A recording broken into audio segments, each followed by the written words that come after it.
அடர்ந்த காட்டில் ஜம்போ என்ற வலிமையான ஒரு சிங்கம் வாழ்ந்தது. ஒரு நாள் அது இரை தேடிக்கொண்டு காடு முழுவதும் சுற்றித் திரிந்தது.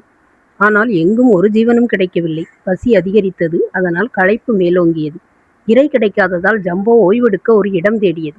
அப்படி நடந்து கொண்டிருக்கையில் தூரத்தில் ஒரு குகை தெரிந்தது. இது ஒரு நல்ல இடமாக இருக்கலாம் என்று எண்ணியது. சிங்கம் குகை வாசலில் நின்று நீண்ட நேரம் காத்திருந்தது. அதிலிருந்து எந்த ஒரு மிருகமும் வெளியே வரவில்லை. அதனால் ஜம்போ மெதுவாக குகைக்குள் சென்று ஒரு மூலையில் ஒளிந்தது. இங்கே தங்கும் விலங்கு வந்ததும் அதை பிடித்து சாப்பிடலாம் என்று எண்ணியது. சிங்கம் அமைதியாக மூச்சையும் அடக்கியது.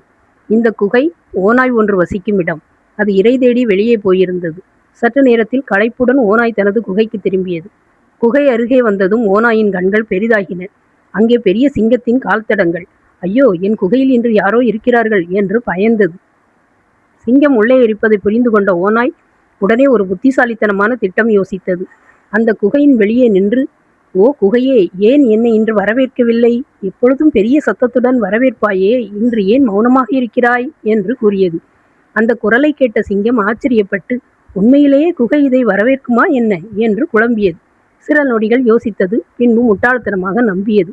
உடனே குகைக்குள் இருந்து ஜம்போ தனது மிரட்டும் குரலில் சொன்னது, ஓ ஓநாயே, வாருங்கள், வீட்டுக்குள் வாருங்கள் என்று கூறியது.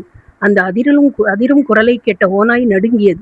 சிங்கம் அங்கேயே இருக்கிறது என்று உணர்ந்த ஓநாய் உடனே தனது உயிர் காக்க வேகமாக ஓடிவிட்டது. சிங்கம் தான் ஏமாந்ததை புரிந்து கொள்ளும் முன்பு ஓநாய் தூரத்தில் மறைந்து விட்டது.